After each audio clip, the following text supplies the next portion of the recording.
धनत्रयोदशी व्रत कथा।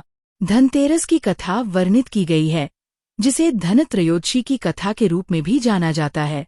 यह किंवदंतियाँ वे पारंपरिक कथाएं हैं जिनके द्वारा दिवाली उत्सव में मनाए जाने वाले इस पर्व की पृष्ठभूमि के विषय में ज्ञान होता है। यह कथाएं पीढ़ी दर पीढ़ी हस्तांतरित होती रही हैं तथा प्राय धर्म ग्रंथों में इनका वर्णन प्राप्त होता है।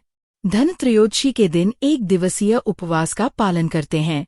इस एक दिवसीय व्रत का पारण संध्याकाल में लक्ष्मी कुबेर पूजन के पश्चात किया जाता है। आठ धनतेरस कथा को धनतेरस व्रत कथा भी कहा जाता है। धनतेरस व्रत कथा देवी लक्ष्मी एवं कृषक की कथा। धनतेरस व्रत कथा देवी लक्ष्मी एवं कृषक की कथा। एक समय देवी लक्ष्मी ने भगवान विष्णु से पृथ्वी पर उनके साथ भ्रमण हेतु चलने का आग्रह किया। भगवान विष्णु ने देवी लक्ष्मी के आग्रह को स्वीकार कर लिया, किंतु उन्होंने देवी लक्ष्मी से ये वचन देने का आग्रह किया कि वह पृथ्वीलोक की माया के प्रलोभन में नहीं आएंगी तथा दक्षिण दिशा की ओर दृष्टि नहीं डालेंगी।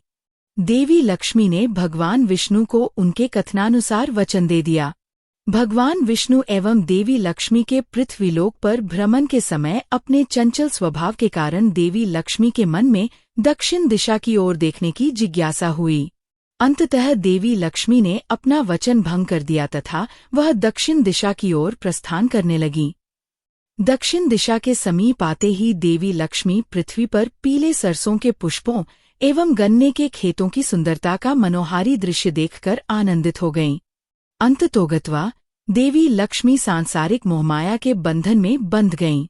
उन्होंने स्वयं को सरसों के पुष्पों से सुसज्जित कर लिया तथा गन्ने के रस का आनंद लेने लगी।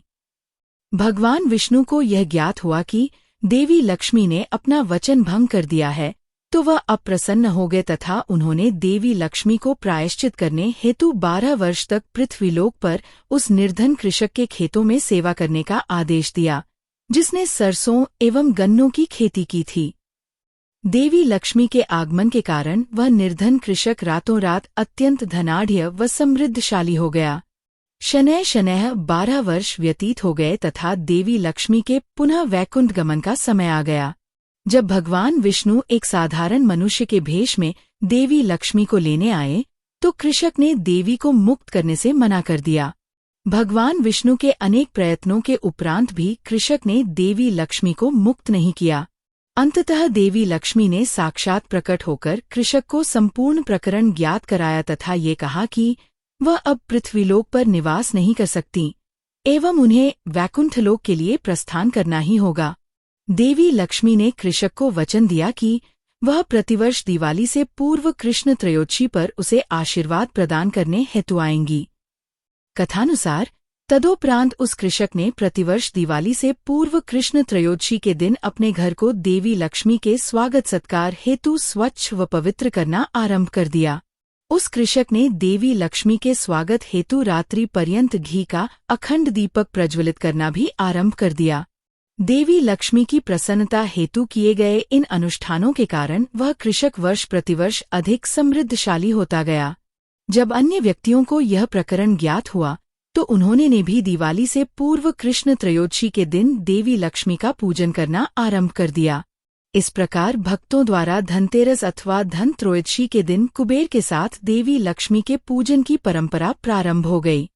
भगवान कुबेर देवताओं के कोषाध्यक्ष एवं यक्षों के राजा। भगवान कुबेर संपत्ति, समृद्धि तथा वैभव का वास्तविक स्वरूप हैं।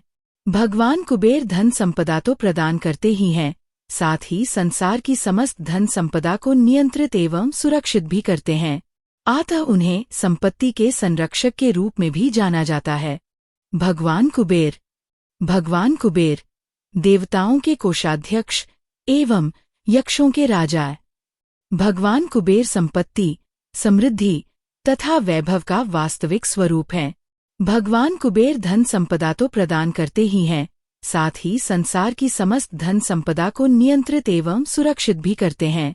अतः उन्हें संपत्ति के संरक्षक के रूप में भी जाना जाता है।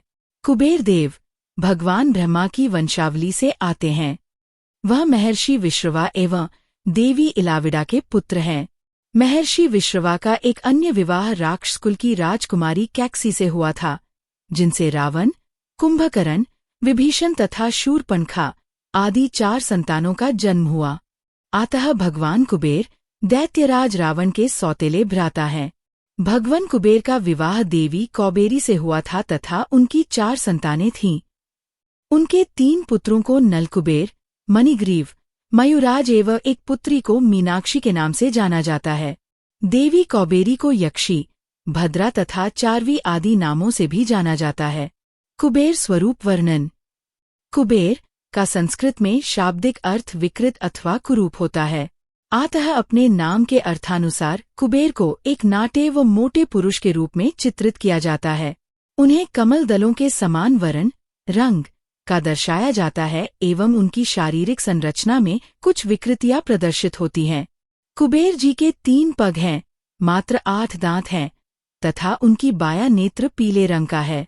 धन संपदा के देवता होने के कारण कुबेर जी अपने साथ सोने के सिक्कों से भरा एक कलश अथवा पोटली लिए रहते हैं तथा विभिन्न प्रकार के दिव्य एवं दुर्लभ स्वर्णाभूषणों से सुशोभित रहते हैं। कुबेर देव पुष्पक विमान, उड़ने वाले रथ की यात्रा का आनंद भी लेते हैं, जो उन्हें भगवान ब्रह्मा द्वारा भेंट किया गया था। इसके अतिरिक्त कुछ धर्म ग्रंथों में भगवान कुबेर को हाथ में गदा, अनार अथवा एक धन की पोटली लिए दर्शाया जाता है। प्रायः नेवले को उनके साथ जोड़कर देखा जाता है, परंतु कुछ ग्रंथों में गज, हाथी को उनसे संबंधित माना गया है। भगवान कुबेर पूजन तथा उत्सव धनतेरस को धनत्रयोदशी भी कहा जाता है तथा यह कुबेर देव को समर्पित सर्वाधिक महत्वपूर्ण पर्व है। धनतेरस के अवसर पर भक्तगण कुबेर लक्ष्मी पूजन करते हैं तथा स्वर्ण आदि क्रय करते हैं। शरद पूर्णिमा कुबेर देव का जन्म दिवस है। अतः कुबेर पूजन हेतु इस दिन को अत्यधिक महत्वपूर्ण माना जाता है। जैसे कि त्रयोदशी एवं पूर्णिमा तिथि पौराणिक रूप से कुबेर देव से संबंधित हैं। अतः यह दोनों तिथियां भगवान कुबेर का आशीर्वाद एवं कृपा प्राप्त करने हेतु सर्वोत्तम मानी जाती हैं। कुबेर देव मंदिर मध्य प्रदेश स्थित धोपेश्वर महादेव। ये मंदिर भगवान शिव तथा कुबेर के मध्य समन्वय को प्रदर्शित करता है।